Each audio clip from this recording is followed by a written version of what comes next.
All right, so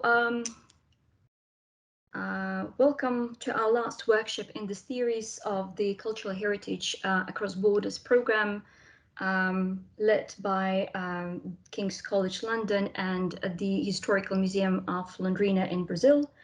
Let me remind you that we are recording this session. So today we will experiment with the ideas of how we could push the boundaries of curating heritage objects and specifically historical image beyond the established institutional practices. So Guilherme, if you wish to take over the translation, please. Ok. Pessoal, bem-vindos ao último workshop da série do programa Patrimônio Cultural entre as Fronteiras. Gabriele, gostaria de lembrar todo mundo que essa reunião está sendo gravada, tá? E os objetivos de hoje serão experimentar as ideias de como se pode ultrapassar os limites da curadoria de objetos patrimoniais, especificamente as mais históricas. Great. And we will first consider some challenges and transformations in traditional museology by taking a look at various cases of immersive representation of artwork in the first hour in this workshop. I encourage you to take notes, especially while viewing some video materials. Feel free to write down anything that you find important as you watch, or try to answer my questions that I will occasionally throw in my talk. Para isso, primeiro vai ser considerado alguns desafios e transformações na museologia tradicional, dando uma olhada em vários casos de representação imersiva de obras de arte na primeira hora deste workshop. Ela encoraja vocês a tomar notas, especialmente ao assistir algum material de vídeo. Sinta-se à vontade para escrever qualquer coisa que achar importante enquanto assiste, ou tente responder as perguntas dela, que ela ocasionalmente vai incluir na palestra. Thank you. My humble task today is just to toss in some ideas in preparation for your work in groups that will follow afterwards. Your speculative group work is the focus and the hero of today. A humilde tarefa da Gabriele é apresentar hoje algumas ideias em preparação para o seu trabalho em grupos que se seguirão à apresentação. Seu trabalho em grupo especulativo, o foco e o herói de hoje. Right, so to establish what is there to experiment with in the museum, let's run through some key concepts that highlight how the institutional definitions of handling cultural objects have evolved from regimented to experimental museology. Space, objects, and viewers are the three cornerstones in museum theory and practice. Para estabelecer o que há para se experimentar no museu, vamos examinar alguns conceitos-chave que se destacam como as definições institucionais de manipulação de objetos culturais e como eles evoluíram de museologia regulamentada para experimental. Espaço, objetos e visualizadores são os três pilares da teoria e prática do museu. Visualizadores, no caso, são as pessoas que acompanham, tá? In her reflection on the early concepts of the museum, Jennifer Harris notes the disjunctive nature of the relationship between these three elements. Within this framework of disjunctive relations, fixed objects, the curators, and a visual regime hold the authority of the visitor. And within this regime, the museum space is dominated by silent and distant contemplation of objects fixed in the narratives created by the curator of the 19th century. Em uma reflexão sobre os primeiros conceitos de museu, a autora Jennifer Harris observa a natureza disjuntiva da relação entre esses três elementos. Nesse quadro de relações disjuntivas, objetos fixos e seus curadores e um regime visual, eles detêm autoridade sobre o visitante. Nesse regime, o espaço museológico é dominado pela contemplação silenciosa e distante dos objetos fixados nas narrativas elaboradas pela curadora. This concept of the museum has been problematized to a great extent ever since the 19th century. The definition of heritage, for example, has expanded to include not only tangible but also intangible things. The touch as a sense that contaminates or is seen to contaminate a curated object has been embraced in a more positive way. The visitor's role had been expanded. The artist as a curator has been considered. The concept of space has been disrupted beyond the physical boundaries of a container-like space, as Harris calls it, by digital technologies, and so on, to mention just a few things that challenge and at the same time advance the task of curation in the modern museum. Este conceito de museu foi problematizado em grande medida desde o século XIX. A definição de patrimônio, por exemplo, se expandiu para incluir não apenas coisas tangíveis, mas também intangíveis. O toque, como um sentido que contamina um objeto curado, foi abraçado de maneiras mais positivas. A função do visitante foi expandida, o artista, como curador, foi considerado. O conceito de espaço foi rompido para além dos limites físicos de um espaço semelhante a um container pelas tecnologias digitais e assim por diante, para mencionar apenas algumas coisas que desafiam e ao mesmo tempo avançam a tarefa de curadoria no museu moderno. It would be futile to attempt to squeeze the concept of experimental museology into one definition. It's too early to draw any boundaries of where it starts and ends, but in the recent book dedicated entirely to the theme of experimental museology that you see featured in the slide, one thing stands out for me. The notion of the museum as an educational center has become too narrow to capture what some museums aspire to become, as noted in the introduction of this book. Seria fútil tentar espremer o conceito de museologia experimental em uma única definição. É muito cedo para traçar os limites de onde começa e onde termina.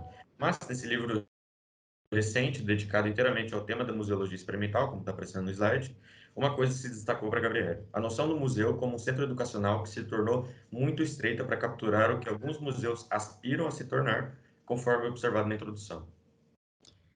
The editors of this book note that museology is on its fourth and post-critical wave, which focuses on exhibition design and practice.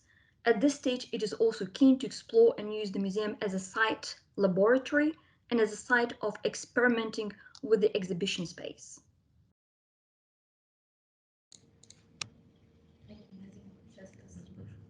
Estação? Depois da estação. Afirma-se que a museologia está na sua quarta e pós-onda crítica, que se centra no design e na prática expositiva. Nessa fase, também pretende-se explorar e usar o museu como laboratório local e um local de experimentação com espaço positivo. So the Lab of Experimental Museology, also known as EM Plus in Lausanne, Switzerland, it represents the cutting-edge concept of the museum as an experimental lab. As the website says, EM Plus engages in research from scientific, artistic, and humanistic perspectives and promotes post-cinematic multisensory engagement using experimental platforms. O Laboratório de Museologia Experimental, também conhecido como EM+, em Lausanne, Suíça, representa o conceito de vanguarda do museu como laboratório experimental, como apresenta o site deles. O IEM+, se envolve em pesquisas de perspectivas científicas, artísticas e humanísticas e promove o envolvimento multissensorial pós-cinematográfico usando plataformas experimentais. The visualization system includes 3D panoramas, as you can see, some of those in the pictures, VR and AR caves, eye domes, 3D reactors, and cupola, which are portable and thus can be moved to other locations. In a way, these interactive systems are traveling infrastructures, which is a version of what Marcel Duchamp long ago envisaged as a portable analog exhibition, but I'll return to him in a minute. Os sistemas de visualização incluem panoramas 3D, VR, AR caves, iDomes, reatores 3D e cúpula, que são portáteis e, portanto, podem ser movidos para outros locais, assim como esses que estão aparecendo pelo slide. De certa forma, esses sistemas interativos são infraestruturas itinerantes, uma versão do que Marcel Duchamp há muito imaginava como uma exposição analógica portátil. Mas ela vai voltar a respeito desse assunto em alguns minutos. Museums and of course universities are where histories are written and the politics of seeing is determined. Here the museum has many institutional and most importantly non-institutional competitors. Não apenas os museus e, claro, as universidades são onde as histórias são escritas e a política de ver é determinada. Aqui, o museu tem muitos concorrentes institucionais e, o mais importante, não institucionais. The picture in the slide features French philosopher Georges Bataille taking notes while seated in the Lascaux caves in France. He was commissioned to bring together an anthology on the prehistoric art of the caves that were a fresh sensation at that time. A imagem neste slide mostra o filósofo francês Georges Bataille tomando notas enquanto está sentado nas cavernas de Lascaux, na França. The authenticity of the ancient cave as an object and a space of historicizing what the object inscribes on that space and the other way around is hard to compete with. Paradoxically, the museum brings some history closer to its viewer, but it also creates its own cultural and social distances. Since space is a temporal construct, it makes sense to ask when curation is instead of what it is. Ele foi contratado para reunir uma antologia sobre a arte pré-histórica das cavernas, que era uma sensação nova na época. É difícil competir com a autenticidade da antiga caverna como objeto e espaço de historicização do que aquele objeto escreve naquele espaço e vice-versa. Paradoxalmente, o museu traz um pouco da história para mais perto de seus espectadores, mas também cria suas próprias distâncias culturais e sociais. Como o espaço é uma construção temporal, faz sentido perguntar quando a curadoria é, em vez do que ela é.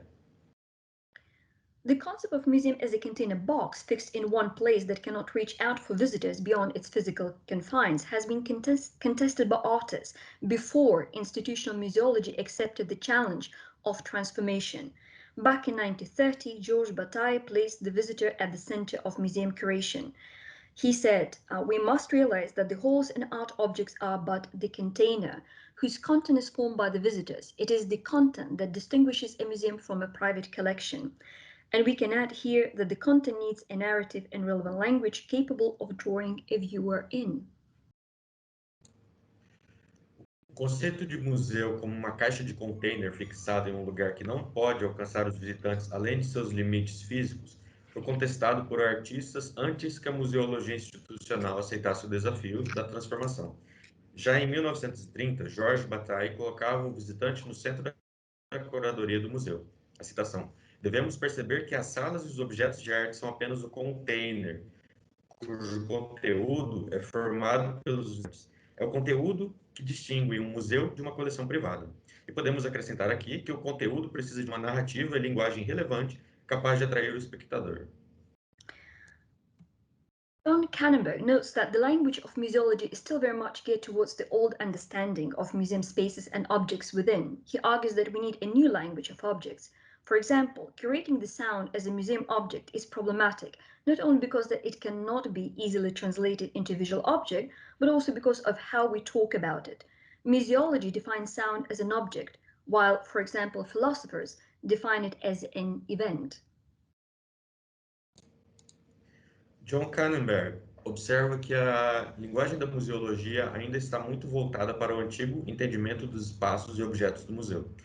Ele argumenta que precisamos de uma nova linguagem de objetos. Por exemplo, a curadoria do som como um objeto de museu é problemática não apenas porque não pode ser facilmente traduzido em um objeto visual, mas também por causa de como falamos sobre ele. A museologia define o som como um objeto, enquanto, por exemplo, os filósofos o definem como um evento. The museum object is obviously a shifting concept. On the one hand, it provokes the museum to explore and experiment with the design of displaying and recording it. On the other hand, it may be so complex that it begins to resist being collected and displayed even in experimental spaces. Multisensory art is being a perfect example of this resistance. O objeto de museu é, obviamente, um conceito mutante. Por um lado, provoca o museu a explorar e experimentar o design de exibi-lo e gravá-lo. Por outro lado, pode ser tão complexo que comece a resistir a ser recolhido e exposto mesmo em espaços experimentais. A arte multissensorial está sendo um exemplo perfeito dessa resistência. Despite the advances in museum technologies and definitions, the portability of museum objects and the empowering of the visitor remain the central themes here. Apesar dos avanços das tecnologias e definições dos museus, a portabilidade dos objetos do museu e a capacitação do visitante continuam a ser os temas centrais. Like objects, the museum space is in constant search for being relevant to those who inhabit that space. The traditional physical space limits the ways in which the body can move around, view objects, linger, and respond in emotional ways. On the issue of museum space, Jennifer Harris notes that the philosophic understanding of the past 30 to 40 years has been that space and practice shape each other. But museums, with rare exceptions, appear not to have responded to this paradigmatic shift. They have not perceived the role of the subject in moving through physical space and thereby continually bringing the museum into being. But we will question that a little bit later when we start watching the videos. Como os objetos, o espaço museológico está em constante busca de ser relevante para quem nele habita. O espaço físico tradicional limita as maneiras pelas quais o corpo pode se mover, ver objetos, permanecer e responder de maneiras emocionais. Sobre a questão do espaço do museu, Jennifer Harris observa que, e aqui eu abro uma citação, o entendimento filosófico dos últimos 30 a 40 anos tem sido que o espaço e a prática se moldam, mas os museus, com raras exceções, parecem não ter respondido a essa mudança paradigmática. Eles não perceberam o papel do sujeito em se mover através do espaço físico e, assim, continuamente trazendo o museu à existência. Harris singles out walking and finding a viewpoint as tools of exploration and knowing, over which the traditional museum has a very tight grip. Our bodies are different and they behave differently in cultural spaces, regardless of the norms that define them. Harris escolhe caminhar e encontrar um ponto de vista como ferramenta de exploração e conhecimento, sobre as quais o museu tradicional tem um controle rígido. Nossos corpos são diferentes e se comportam de maneira diferente nos espaços culturais, independentemente das normas que os definem. As Harris notes, even the famous museum fatigue experienced in mind and body is rarely catered for by museums, with places to rest bodies usually being few, far between, crowded and uncomfortable, suggesting that museums desire visitors to go on walking, although this fundamental ambulatory activity is, ironically, also unacknowledged. A Harris faz a seguinte citação também. Mesmo o famoso cansaço do museu, vivido na mente e no corpo, raramente é atendido pelos museus como com locais para descanso de corpos, geralmente sendo poucos, distantes entre si, lotados e desconfortáveis, o que sugere que os museus visitantes continuem caminhando, embora essa atividade ambulatória fundamental seja, ironicamente, também desconhecida. Obviously, if a place restrains us, we avoid it or even sabotage it. One may argue that French artist Marcel Duchamp invented how to escape from regimenting museum spaces and create his own art outside those spaces. What you see featured in the picture is a piece called La Boîte en Valise, which translates as box in a suitcase, held at the Cincinnati Art Museum in the US. Se um lugar nos restringir, nós o evitaremos ou até mesmo sabotaremos. Pode-se argumentar que o artista francês marca parte da regimentação dos espaços do museu e fazer a curadoria de sua própria arte fora desses espaços. O que você vê na foto do slide é uma peça chamada La Boîte en Valise, realizada no Museu de Arte de Cincinnati, nos Estados Unidos. What you see is a traveling case that contains the reproductions of Duchamp's own work. He reproduced 24 versions of the case between 1931 and 45. By blurring the lines between the original work and its reproduction, Duchamp freed his art from the authority of the physical form and a museum's curator. The box series also embodies the concept of virtual display that is not tied to one location. As such, it is a precursor and a model of a virtual museum. Esse objeto é uma mala de viagem que contém as reproduções da obra do próprio Duchamp. Ele produziu 24 versões do caso entre 1931 e 1945. Ao confundir os limites entre a obra original e sua reprodução, Duchamp libertou sua arte da autoridade da forma física e do curador de um museu. A série da caixa também incorpora o conceito de display virtual, que não está vinculado a um local. Como tal, é um precursor e modelo de museu virtual. But as art evolves and everything else, objects can be difficult to move from physical to virtual spaces, even if those objects are digital or semi-digital. Multisensory artwork, for example, resists being collected and reproduced even in virtual spaces.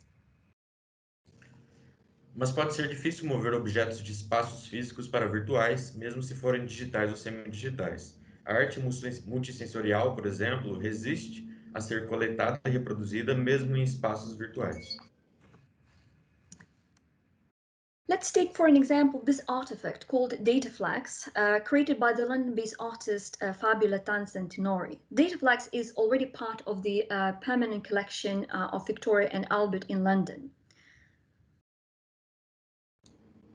Tomemos como exemplo este artefato chamado Dataflex, criado pelo artista londrino Fabio Lattanza-Antinori. Esse Dataflex já faz parte da coleção permanente do Victoria and Albert em Londres. The video demonstrates the mechanism of how the artifact works. Before I show it to you, let me briefly describe the piece. It's a huge hanging screen covered in electrically conductive paint and connected via sensors to a processor that mixes the sound.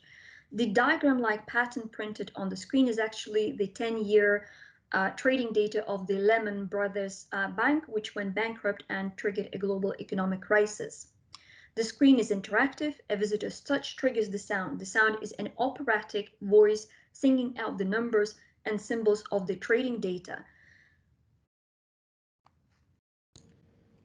O vídeo demonstra o mecanismo de funcionamento do artefato. Antes de mostrá-lo a vocês, ela vai descrever brevemente a peça.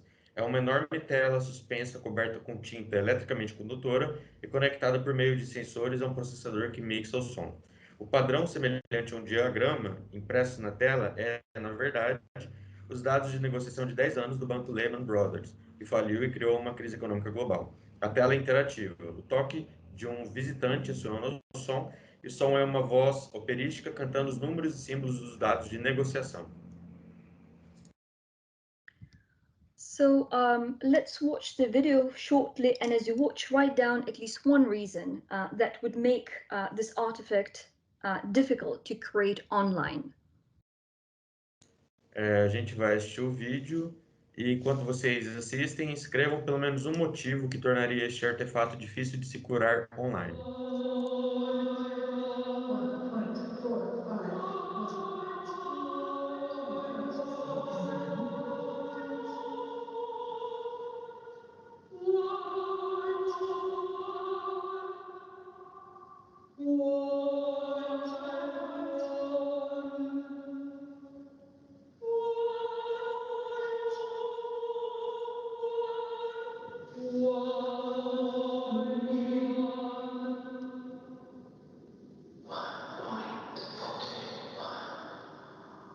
611.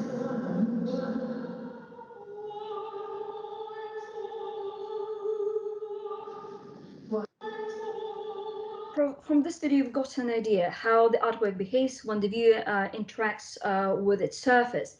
What is missing here is the first-person perspective. We're given the third-person access to that artifact, but it preempts the moment of discovering its interactive affordances, such as that the touch triggers the sound. A partir deste vídeo, agora vocês têm uma ideia de como a obra de arte se comporta quando o espectador interage com ela. Mas o que está faltando aqui é a perspectiva de primeira pessoa. Recebemos o artefato de terceira pessoa, o acesso de terceira pessoa a esse artefato, mas ele antecipa o momento de descobrir suas possibilidades interativas, como a de que o toque aciona o som. Fabio's artwork challenges the mainstream notions of reproduction. Reproducing and disseminating his work with images and even videos like this one is merely illustrative. To create the multisensory and processual aspects of his work in virtual space, Dataflex, for example, could be transmediated rather than reproduced. A obra de arte de Fábio desafia as noções convencionais de reprodução. Reproduzir e divulgar seu trabalho com imagens e até vídeos é ilustrativo. Para curar os aspectos multissensoriais e processuais de seu trabalho no espaço virtual, Dataflex, por exemplo, poderia haver uma transmediação em vez de uma reprodução. Transmediation also implies a reauthoring. It won't be the same work as the one kept at Victoria and Albert. The author would have to become a recreator and co-curator, while the curator would be a co-author, helping the author to appropriate his own work for the infrastructure of a specific museum. Uma transmediação também equivale a uma colocação de autor. Não será a mesma obra mantida no Victoria and Albert. O autor teria que se tornar um recriador e co-curador, enquanto o curador seria um coautor, ajudando o autor a se apropriar de sua própria obra para a infraestrutura de um museu específico. But let's push the idea even further, and let's consider the idea of transmediation and reauthoring even further by considering the technologies of digital twins. Vamos levar a ideia de transmediação e reautoria ainda mais longe. E quanto à tecnologia de gêmeos digitais? Digital twins are in the early days and involve a three-dimensional representation of a remote object on a two-dimensional screen or surface. Os gêmeos digitais estão em seus primeiros dias e envolvem uma representação tridimensional de um objeto remoto em uma tela ou superfície bidimensional. Digital twins are not yet available as hologramic projections that will be connected two ways with the source object, but it's a near and palpable future. Digital twins are not simple three-dimensional replicas of objects though. They're also the containers of the live data that the object feeds into its replica, allowing us to observe the object as an evolving organism. In the case of art of museums, digital twins could be used, for example, to stream a digital version of artwork, thus turning it into an event or a process that unfolds in time. Os gêmeos digitais ainda não estão disponíveis como projeções holográficas que estariam conectadas de duas maneiras com o seu objeto de origem, mas é um futuro próximo e palpável. Os gêmeos digitais não são simples réplicas tridimensionais dos objetos. Eles também são os recipientes dos dados ao vivo que o objeto alimenta em sua réplica, permitindo-nos observar o objeto como um organismo em evolução. No caso da arte ou dos museus, os gêmeos digitais poderiam ser usados, por exemplo, para transmitir uma versão digital de uma obra de arte, transformando-a em um evento ou um processo que se desdobra no tempo. The entire museum infrastructure could have a live digital replica, the design of which would allow us to control the operation and management of the entire system from a distance. This is what the National Science Museum in London is seeking to achieve in the future. Let's hear them out, but as you listen to them, write down what kind of data and other elements the museum seeks to integrate into its digital twins, and most importantly, why. Toda a infraestrutura do museu poderia ter uma réplica digital ao vivo, cujo design nos permitiria controlar a operação e o gerenciamento de todo o sistema à distância. É isso que o Museu de Ciências Naturais de Londres pretende alcançar no futuro. Nós vamos ouvi-los. Anote que tipo de dados e outros elementos o museu busca integrar em seus gêmeos digitais e por quê.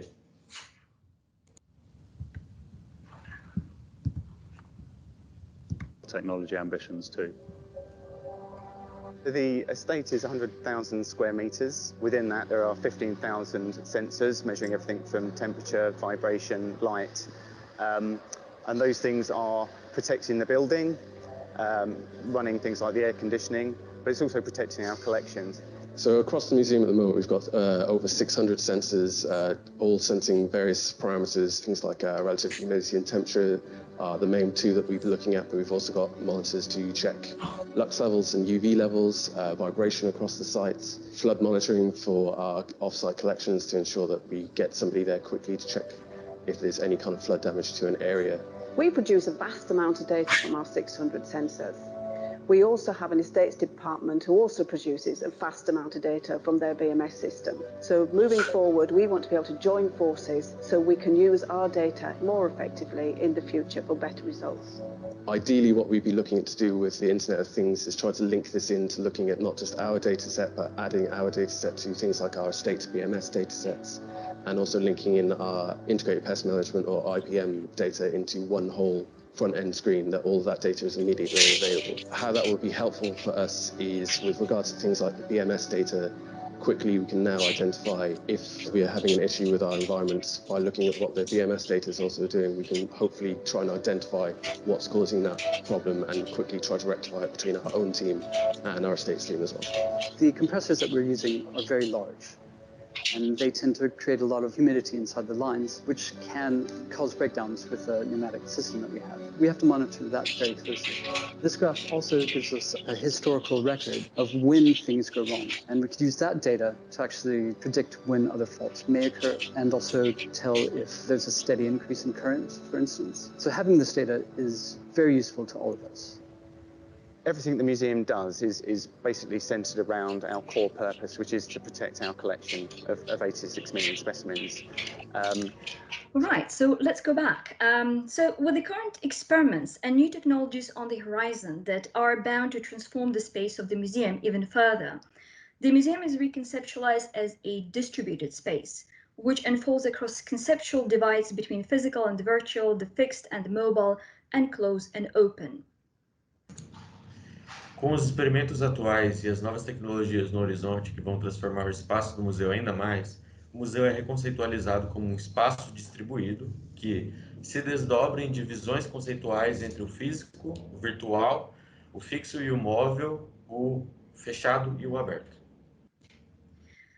Jennifer Harris' concern that we touched on previously over the control of walking in the traditional museum spaces still commands our attention. How can we make walking and subsequently bodily experiences as well as multiple viewpoints of observation into our tools of gaining knowledge when the digital connects remote and institutionally distinct places? A preocupação de Harris com o controle da caminhada nos espaços tradicionais dos museus ainda chama nossa atenção. Como podemos fazer do caminhar e, subsequentemente, das experiências corporais, bem como de múltiplos pontos de vista de observação, nossas ferramentas de obtenção de conhecimento, onde o digital conecta lugares remotos e institucionalmente distintos? You could view these collaborative workshops that we run with the Museum of Londrina as one instance of creating such a distributed space. But if we are to continue working more and more often in the remote mode across disciplines, institutions, and even borders, what would be the substitution of experiencing museum knowledge through working? Or are we letting it go for good? To pose a rhetorical question for everyone. Você pode ver essas oficinas colaborativas que realizamos com o Museu de Londrina como uma instância de criação de um espaço tão distribuído. Mas se quisermos continuar trabalhando cada vez mais à distância, através de disciplinas, instituições e mesmo fronteiras, o que seria a substituição de experimentar o conhecimento do museu por meio do caminhar? Ou estamos deixando isso passar para sempre? Ela afirmou que isso é uma pergunta retórica destinada a todos. The museum as a physical place is not likely to disappear or lose its significance, of course. The pandemic has reminded us how much we long for the physicality of various places and connections with them. Hence, the post-digital concept of museums entertains the vision of integrating digital technologies within the overall infrastructure of museums, including the databases, archives, displays, everyday activities, the specificity of the workplace, and the like. And the digital would not necessarily dominate the overall infrastructure in the post-digital vision. The post-digital vision of museums seeks to provide hybrid services rather than digital alone. O museu como um lugar físico não tende a desaparecer ou perder seu significado. A pandemia nos lembrou o quanto ansiamos pela fisicalidade de vários lugares e conexões com eles. Consequentemente, o conceito pós-digital de museus alimenta a visão de integrar tecnologias digitais na infraestrutura geral dos museus, incluindo seus bancos de dados, arquivos, exibições, atividades cotidianas, a especificidade de seus locais de trabalho e assim por diante. E o digital não necessariamente dominaria a infraestrutura geral. A visão pós-digital dos museus busca fornecer apenas serviços híbridos em vez de apenas digitais. In the article called From Museum Technology to the Museology of Technology, Kostas Arvanitis argues that the museum is not and possibly may not ever become post-digital, but is in a constant and fluctuating in digital mode. The problem with technologies is that the life cycle is very short. One digital technology, its version or specific platform give way to new technologies or the versions, which has an impact on the entire system of museological and museographic design.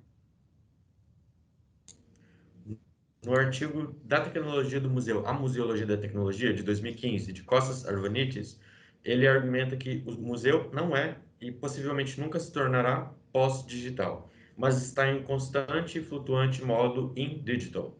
O problema com as tecnologias é que seu ciclo de vida é muito curto. Uma tecnologia digital, sua versão ou plataforma específica, dá lugar a novas tecnologias ou seu trabalho no espaço virtual, Dataflex. Seeks to integrate into the door. Vision of integrating digital technology. Let's not lose sight of the fact that immersive technologies are yet another phase of the digital. There will be something else that will follow and coexist along with immersive technologies.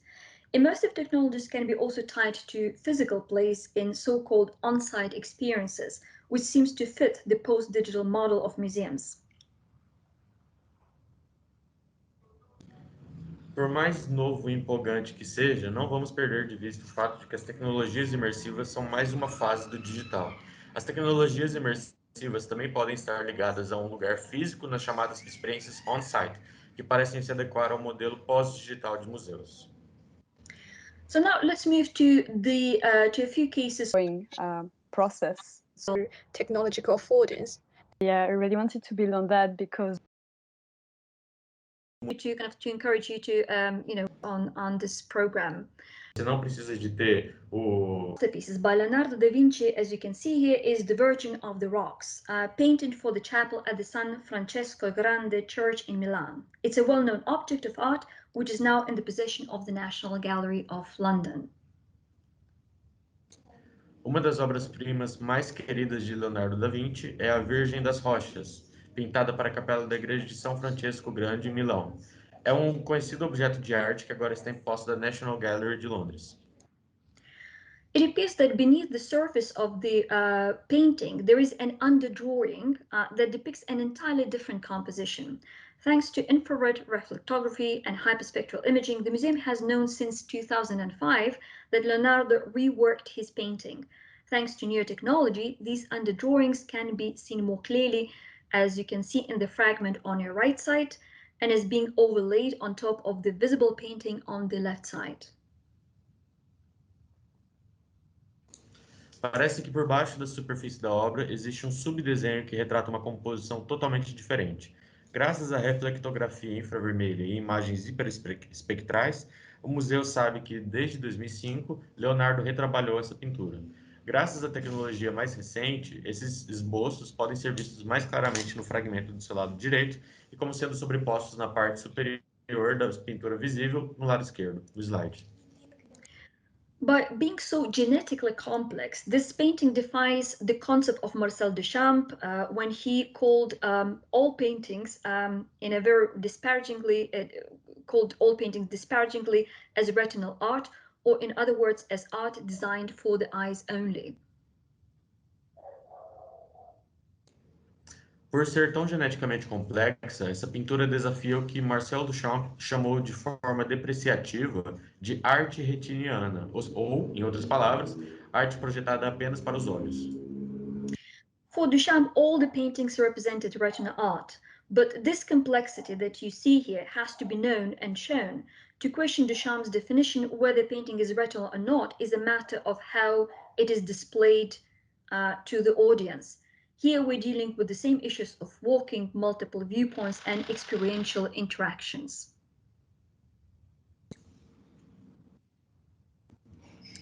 Para Duchamp, todas as pinturas representavam a arte da retina, mas essa complexidade precisa ser conhecida e mostrada.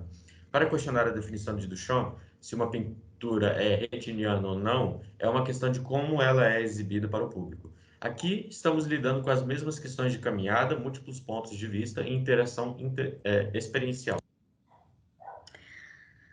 So, in 2019, the National Gallery opened the exhibition to showcase the evolution of this painting, the sfumato techniques of Da Vinci, and the dynamic character of the painting that changes depending on the interplay between the light and the point of viewing. So let's watch now this brief video in its entirety to get some sense of how the gallery unpacked that complexity to its viewers. Em 2019, a Galeria Nacional abriu a exposição para mostrar a evolução da pintura, a técnica do esfumato de Da Vinci e o caráter dinâmico da pintura que muda dependendo da interação entre a luz e o ponto de vista. Vamos assistir a este breve vídeo para ter uma ideia de como a galeria revelou essa complexidade para os espectadores.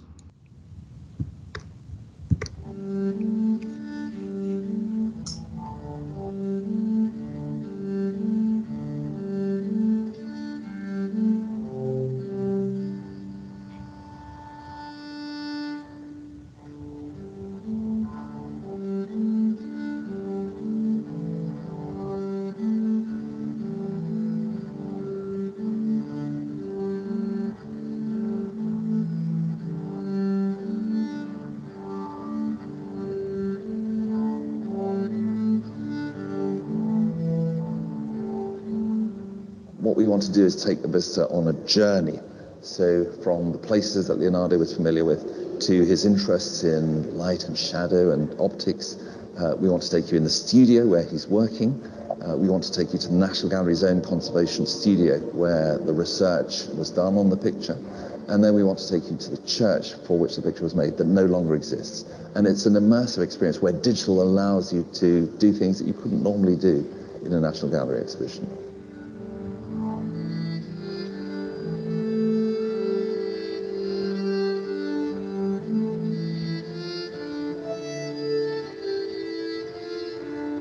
I am so confident that having thought about the things in these rooms in advance of seeing that painting and the breathing space that you get between the content loop in the final room will only ask people to look even more carefully at that extraordinary painting.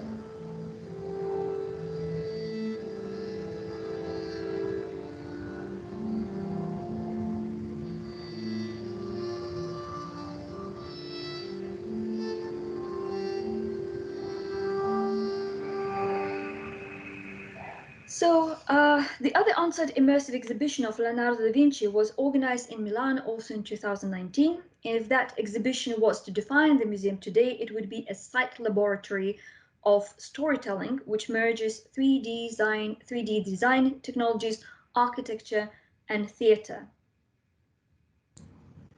A outra exposição imersiva local de Leonardo da Vinci foi organizada em Milão, também em 2019. Se essa exposição fosse definir o museu, seria um laboratório local de contação de histórias que mescla tecnologias de design 3D, arquitetura e teatro. So let's take another quick look at the part of the video featuring this immersive experience. And as you watch, try to register not only the type of immersive display or its design, but also how the space or multiple spaces are designed to be occupied by the visitors. Vamos dar outra olhada rápida na parte do vídeo que apresenta a experiência envolvente. E enquanto você observa, tente registrar não apenas o tipo de tela envolvente ou seu design, mas também como o espaço ou os espaços foram projetados para serem ocupados pelos visitantes.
on-site experiences. Immersive technologies can make the content portable as a VR experience via VR headsets or mobile apps.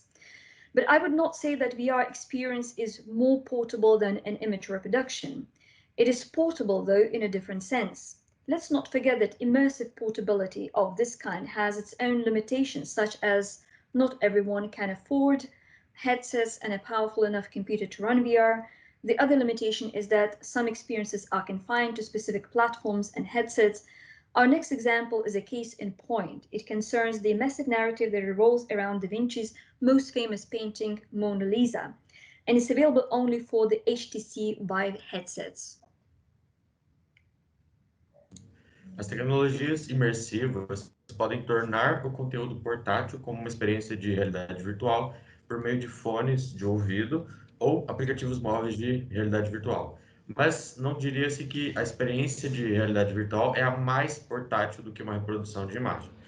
É portátil, embora em um sentido diferente. Não vamos esquecer que a portabilidade imersiva desse tipo tem suas próprias limitações, como, por exemplo, nem todos podem pagar por fones de ouvido e um computador poderoso o suficiente para executar a realidade virtual. A outra limitação é que algumas experiências estão confinadas a plataformas de fones de ouvido específicos. Mas o próximo exemplo é um caso em questão. Trata-se da narrativa envolvente que gira em torno da pintura mais famosa de Da Vinci, a Mona Lisa, e ela está disponível apenas para os fones de ouvido HTC Live. Right, so Mona Lisa Beyond the Glass is a VR experience created and released in 2019 as well for the 500th anniversary of Leonardo da Vinci's death in France. Let's watch a bit of the playthrough with Vive Pro, which shows us how this painting of Da Vinci is being narrated to highlight its artistic, historical, and material factuality. Below are the links to the whole playthrough on YouTube, as well as to the Steam platform from where you can access this experience, but also watch the videos about the making of this content. Mona Lisa Beyond the Glass é uma experiência de realidade virtual criada e lançada em 2019 para o aniversário de 500 anos da morte de Leonardo da Vinci na França. Vamos assistir um pouco do jogo com Live Pro, que nos mostra como essa pintura de Da Vinci está sendo narrada para destacar sua factualidade artística, histórica e material. Abaixo estão os links para todo o jogo no YouTube e também para a plataforma Steam, de onde você pode acessar essa experiência, mas também assistir aos vídeos sobre a confecção deste conteúdo. Let's watch. The endless reinterpretations of her image and all the extravagant theories surrounding her. I'd love you to see beyond the glass, beyond the image, to see the woman inside the painting, and to show you exactly what makes the Mona Lisa a masterpiece. So much has happened since the first brushstroke was laid down in Florence in 1503. Following her stay in France, the still unfinished Mona Lisa was purchased by King Francois I and became part of the royal collection. She would later survive a revolution, theft, 2 world wars, several attacks, and journeys across the world. But Mona Lisa bears traces of her past. See this split that nearly disfigured her? The wood panel was deformed by humidity, while the painting hung in the bathroom of King Francois I. Ah, yes, this may look like a canvas painting, but it is actually oil on poplar wood. The panel's dimensions made it possible to paint a large, life-size portrait of Mona Lisa. The painting left quite an impression, but its colors have since changed. And the cracks, well, the varnish has yellowed, darkened, and cracked to the point of obscuring original details and colors. I would like to show you a different side of the Mona Lisa that I know.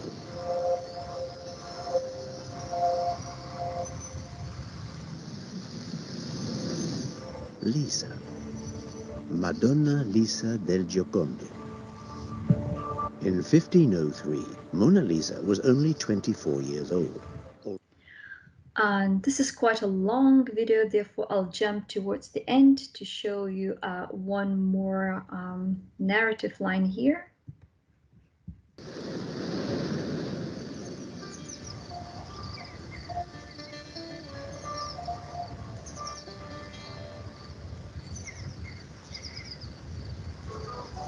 This backdrop is the result of a lifetime spent studying and carefully observing nature.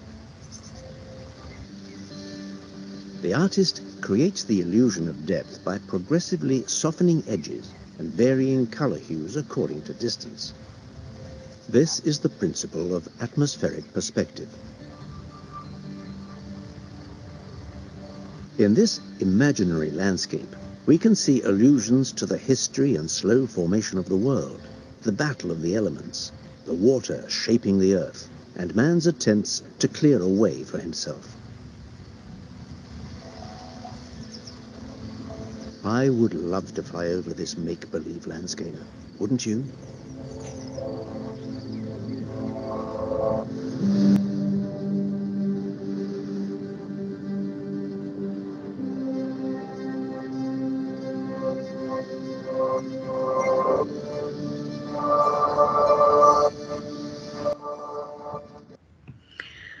Right, so as you've seen, the narrative takes you beyond the surface of the painting, of one single painting, into the history of its material provenance, the life of its subjects, the techniques of Da Vinci that are not visible to the naked eye, such as sfumato, and references to his other work.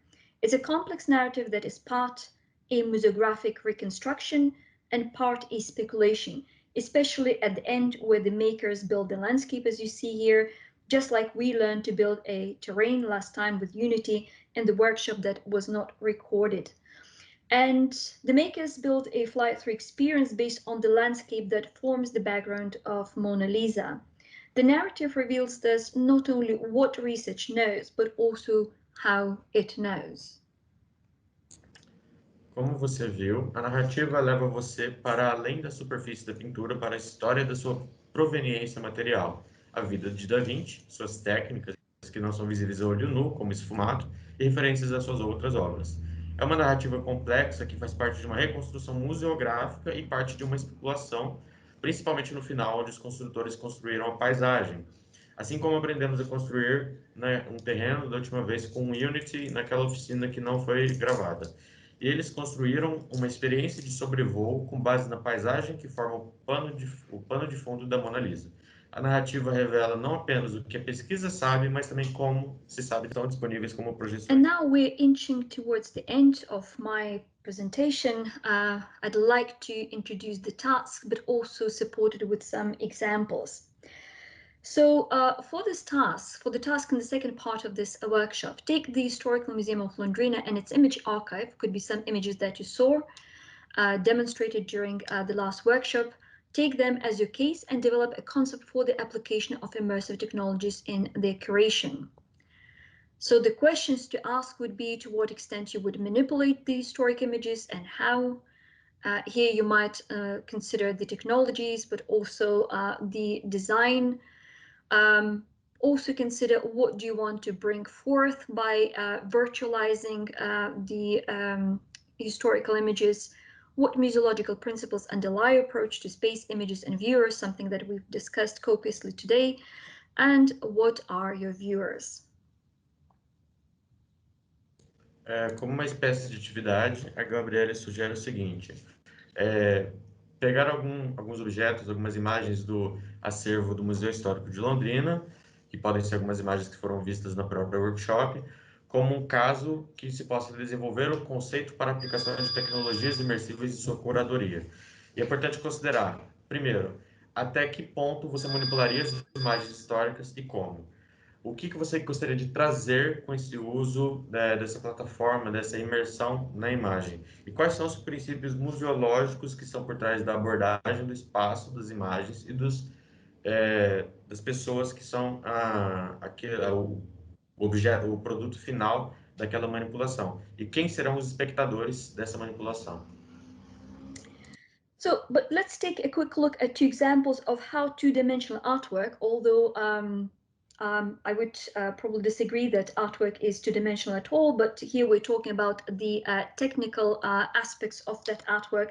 So how two-dimensional artwork is manipulated and transmediated with 3D and immersive technologies. Vamos dar uma olhada rápida em dois exemplos de como a arte bidimensional, embora a pintura nunca seja verdadeiramente bidimensional em termos experienciais, É manipulado e transmediado com 3D e tecnologias imersivas. So here you can see Salvador Dali's painting called Archaeological Reminiscence of Millet's Angelus that has been rendered in 3D ways by the Dali Museum in St. Petersburg, Florida. It allows us to enter the painting and travel throughout the eerie landscape of Dali. It is a high-quality 6 degrees of freedom experience, and as you watch it, think whether it is Dali's painting in 3D or something entirely different. If you ever saw Dali before, think how this one can pass to what you had seen. Also think in what ways this post-cinematic experience relates to the painting. Is it a reconstruction, a reproduction, a transmediation, or something entirely else? A pintura de Salvador Dalí, chamada Reminiscência Arqueológica do Ângelus de Millet, foi renderizada em 3D pelo Museu Dalí em São Petersburgo, na Rússia. Permite-nos entrar na pintura e viajar pela misteriosa paisagem de Dalí. É uma experiência de alta qualidade com 6 graus de liberdade. Enquanto você assiste, pense se é a pintura de Dalí em 3D ou algo totalmente diferente. Se você já viu Dalí antes, pense em como isso se compara ao que você viu. Pense também em como essa experiência pós-cinematográfica se relaciona com a pintura. É uma reconstrução? É uma reprodução? Uma transmediação? Ou alguma outra coisa? All right, let's watch it.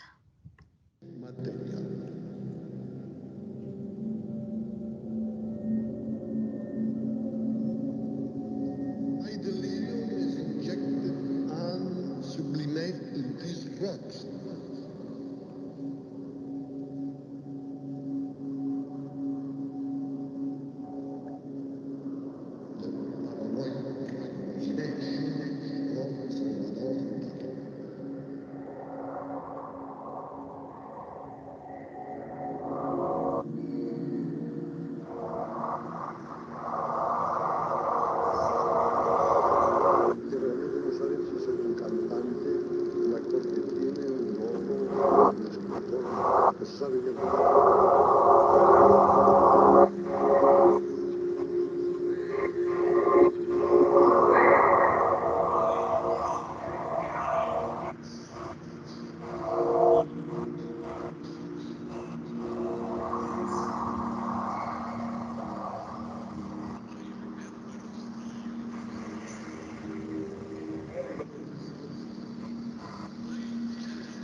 The other painting by Dali, Girl at a Window, is being reproduced or transmediated by José Villalba.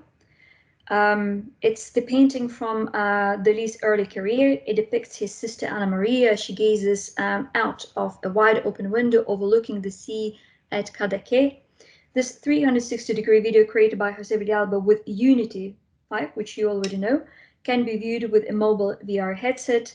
It does not have the same professional quality and the same degree of freedom like the previous award-winning experience. However, let's watch a very different take on the virtualization of a picture. Sorry.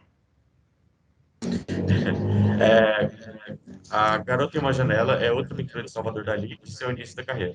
Ela retrata a irmã dele, Ana Maria, olhando por uma janela aberta com vista para o mar em Cadaqués. Este vídeo de 360 graus foi criado por José Villalba com o Unity 5 e pode ser visualizado com um fone de ouvido de realidade virtual móvel. Não tem a mesma qualidade profissional e o mesmo grau de liberdade como a experiência anterior, que foi uma experiência premiada.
Unlike the previous experience, this one is less interested in the painting itself. Its gaze shoots straight beyond the window, giving us an impressionistic experience that extends beyond what the painter meant and how the painting came into being. There's not much research into the painting as an object and process, as we saw it in the Mona Lisa's case as well. The moment the camera zooms inside the painting, it becomes the creation of the digital artist rather than a recreation of the painting. With the help of visual and sound cues, the narrative controls a viewer's gaze, just like a cinematic camera would do. The concept of digital reproduction does not even fit here. If this genre ever becomes popular, the question arises how it will affect the value of the original painting. Also, whether it will become collectible, vintage, or curatorial at all. Ao contrário da experiência anterior, esta está menos interessada na pintura. Seu olhar vai direto para além da janela, dando-nos uma experiência impressionista que vai além do que o pintor quis dizer e de como a pintura surgiu. Não há muita pesquisa sobre a pintura como objeto e como processo, como vimos no caso da Mona Lisa. No momento em que a câmera dá um zoom dentro da pintura, ela se torna uma criação do artista digital. Com a ajuda de pistas visuais e sonoras, a narrativa controla o olhar do observador, assim como uma câmera cinematográfica faria. O conceito de reprodução digital nem se cabe aqui. Se esse gênero se tornar popular, surge a questão de como isso afetará o valor da pintura original. Também se ele se tornará colecionável, vintage ou curatorial. And now let's move to our last case. When the exhibition of Titian Love, Desire and Death was launched at the National Gallery in London in March 2020, it remained open for a couple of days only because the pandemic put everything on hold as we know it. In response to this premature closing, the gallery invited a group of scholars and designers to work on various solutions to bring the exhibition, or at least its parts, to the viewer who stayed at home. Vamos passar para o nosso último caso.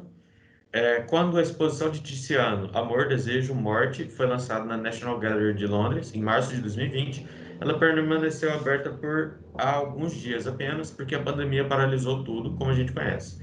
Em resposta a esse fechamento prematuro, a galeria convidou um grupo de acadêmicos e designers para trabalhar em várias soluções para levar a exposição ou suas partes ao espectador que ficou em casa.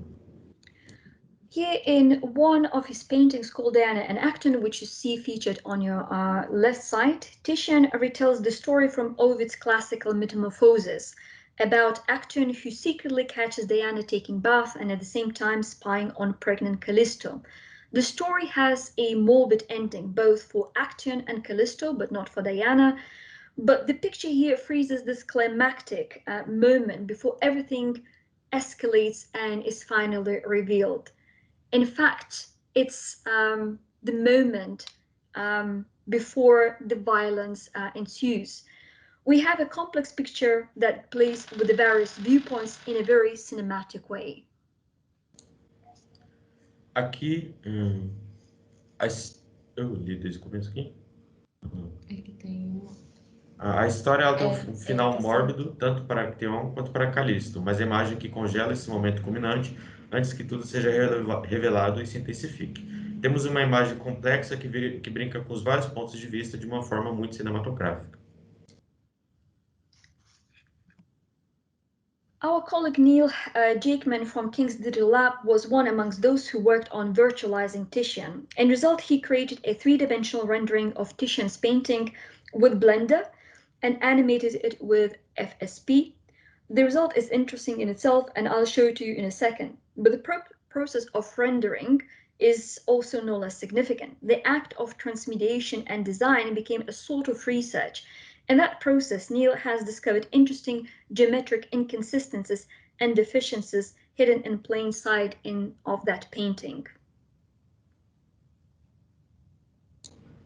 O colega dela, o Neil Jakeman, do departamento de laboratório digital do King's, foi um dos que trabalharam na virtualização de Tiziano, aquela pintura.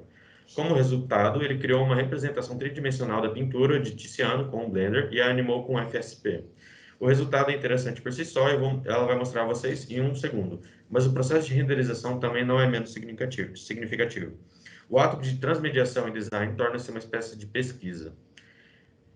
Nesse processo, Neil descobriu interessantes inconsistências geométricas e deficiências ocultas à vista de todos. However interesting the entire process is, but we don't have time to watch the entire tutorial. Therefore, I will show you only the end result, which is at minute 23.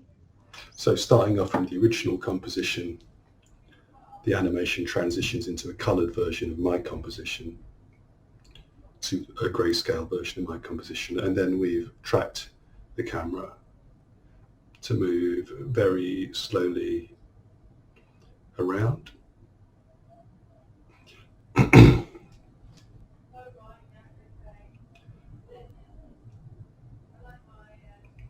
Heading up through the trees, heading around the different characters, swooping in through that archway, looking again at the truncated legs of the nymph.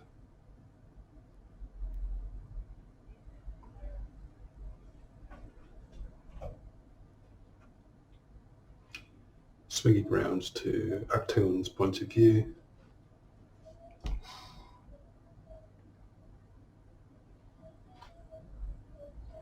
The landscape coming into position again.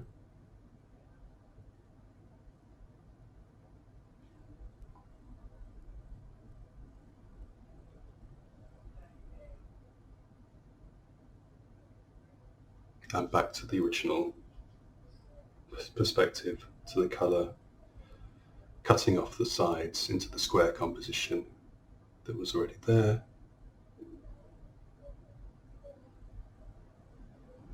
Warming the light as it was found in the painting, and then finally we'll just transition back to the original painting. Take these examples with you when you move into groups, when you're placed into groups after a short break. But before the break, I would also like to suggest you to think about the challenge of transmediating and virtualizing a historic image. The immersive reproduction of an image may seem straightforward on the surface, but first of all, the authority of an image being of a historic value challenges experimental museology. Unlike art, it commands a more conservative approach. Photography has been praised for documentary accuracy. However, photography is a craft and art of also manipulation, angles, viewpoints, and framing previously over mode. E como sendo sobrepostos na parte superior. His own conservation studio, where We'll only ask people this content. Allusions to the history and slow form. É o seguinte,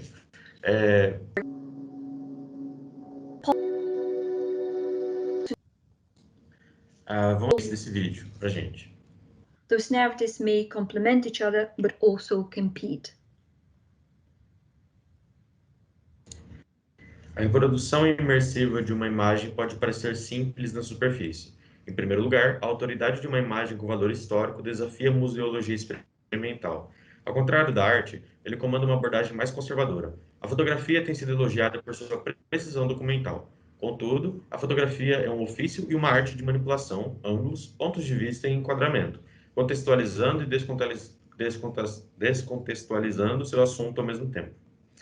Ele captura não apenas o momento histórico, mas também muitas outras coisas que moldaram o conteúdo daquela imagem antes de sua paralisação. Como vocês devem se lembrar, desde as primeiras oficinas dessa série ministradas pela equipe do Museu Histórico de Londrina, a política de exibição é informada pelas narrativas das comunidades locais.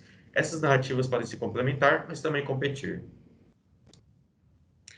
When you devised your concept of immersive display of historic image, try to think what you want to set into motion.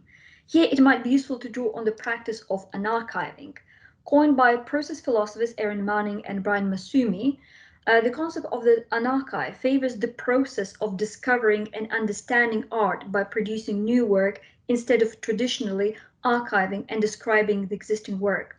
Also called as counter-archiving, it may be used as a method of interrogating what constitutes an archive and its selective practices that continuously erase particular subjects. Ao desenvolver seu conceito de tela imersiva, tente pensar no que você deseja colocar em movimento. Aqui, pode ser útil recorrer à prática de anarquivamento. Cunhado pelos filósofos do processo Erin Manning e Brian Massumi, o conceito de anarquivamento favorece o processo de descoberta e compreensão da arte pela produção de novos trabalhos, em vez de arquivar e descrever tradicionalmente os trabalhos existentes. Também chamado de contra-arquivo, que também pode ser usado pelo termo, como um método de interrogar o que constitui um arquivo e as práticas seletivas que continuamente apagam determinados assuntos. Archiving practices go beyond a mode of preservation, beyond producing important databases about a whole oeuvre. And they also use artistic interventions to develop new approaches for describing works by using, for example, 3D models. Totalmente diferente. Graças a and understand how installation elements are displayed and function together, or by producing a kind of equivalent to an interactive action, as the participants of the Unarchive project note on the website. As práticas de anarquivamento vão além de um modo de preservação, além da produção de bancos de dados importantes sobre uma obra inteira, e usam intervenções artísticas para desenvolver novas abordagens para descrever obras usando, por exemplo, simulação de modelos 3D para explorar e compreender como os elementos de instalação são exibidos e funcionam juntos, ou produzindo uma espécie de equivalente a uma ação interativa. So the absolute premise, to cut it short, the absolute premise to begin with is to treat a historic image as a process and put curation before mechanical reproduction. Portanto, a premissa absoluta para começar é tratar uma imagem histórica como um processo e colocar a criação antes da reprodução mecânica. And now let's break for 5 minutes, and when you're back, I will have you already sorted out into groups. Agora a gente vai tirar uma pequena pausa de 5 minutos e quando a gente voltar, ela já vai ter separado as pessoas em grupos.